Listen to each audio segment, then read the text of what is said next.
before I start, I thought I'd give you a quick overview of international synergies. I'm the technical director for the company. We're a Birmingham-based operation, but we are leading the field in industrial symbiosis in the UK and throughout the world. Currently we're working in China, Hungary, Brazil, Mexico, Romania, and the whole of the UK, actually helping businesses grab the business opportunity. It was interesting, before I came to give this presentation, we've actually got a stand here.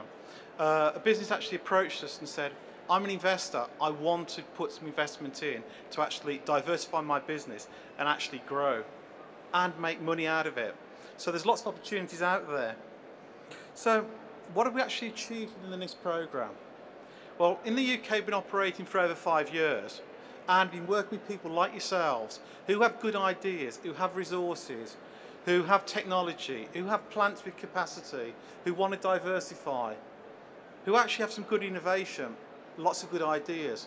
On the counter side of that, we've got businesses who actually want all that stuff. Within this, we collect an awful lot of data, and we collect that by working with people like yourselves. So what have we actually delivered? Over the last 5 years, we've helped businesses grab that business opportunity. So what does that mean in reality? Businesses have actually achieved over £780 million of cost savings. They've actually gained additional sales of just over £880 million. And the reason they're doing it, they're seeing a good opportunity out there by working in the environmental sector. So whilst they're actually seeing the revenue growth, they're actually putting their money in and diversifying. But they're also doing a lot of environmental benefits.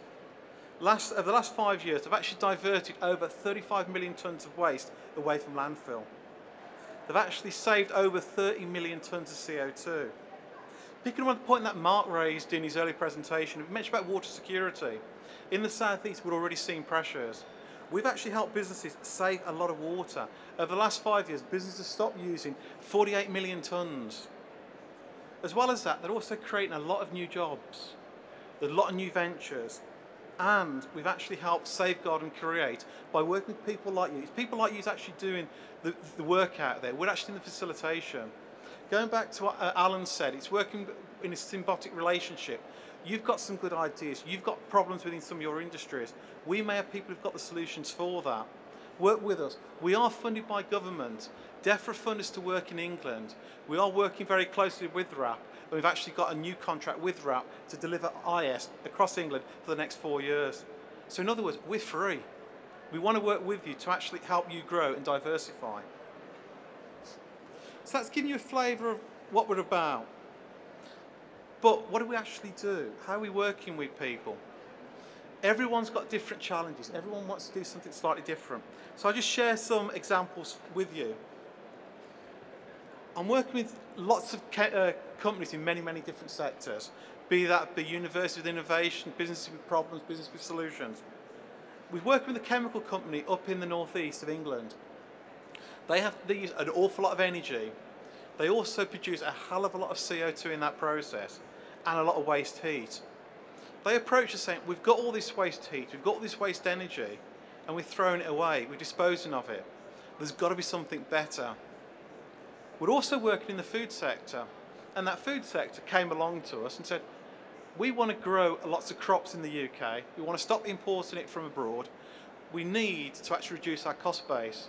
We want some land to actually build some large greenhouses, but we need to reduce our energy bill. So we got the food production company and the chemical sector working together, and they actually built some of the biggest greenhouse complexes in the UK, in the northeast, and they're growing tomatoes, which are sold in Sainsbury's and Tesco's. They're growing peppers. We've reduced the food mileage on that, but they're using one waste stream, clean heat, clean CO2 from the chemical sector into the food sector.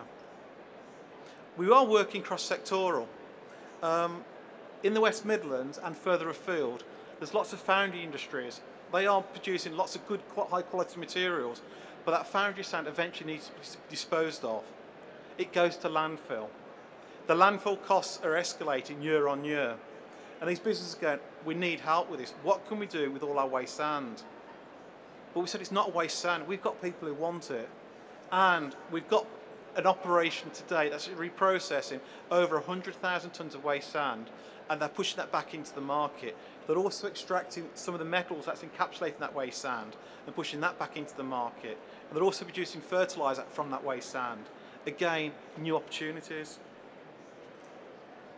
There are so many other examples out there. I'm very conscious of the time as well. But we are working in cross-sectoral. There's also a lot of new innovation out there and lots of new investment.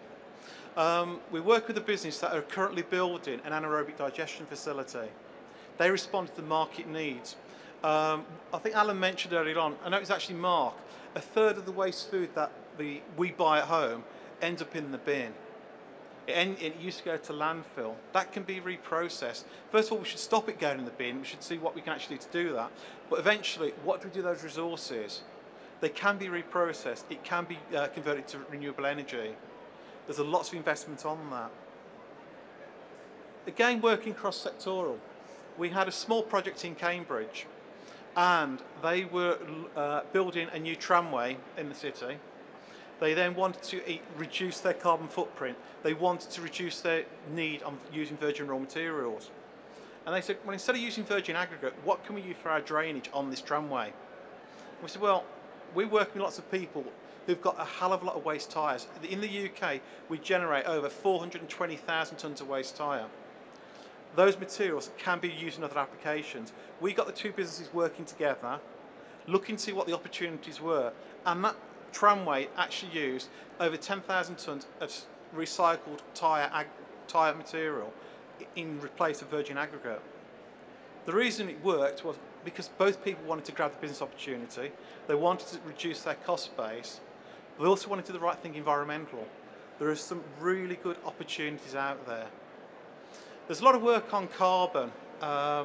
We actually produced a booklet looking at the embedded carbon of lots of raw materials that are being used. Mark touched upon it in his presentation. There's some huge opportunities out there. And today, with the NISP program in the UK, we're currently working with just over 13,000 companies.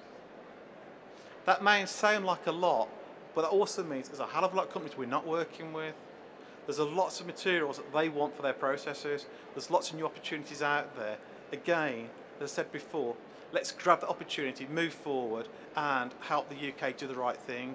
Also reduce our carbon footprint and start using all the innovation we've got in the UK and further afield to actually grab that business opportunity.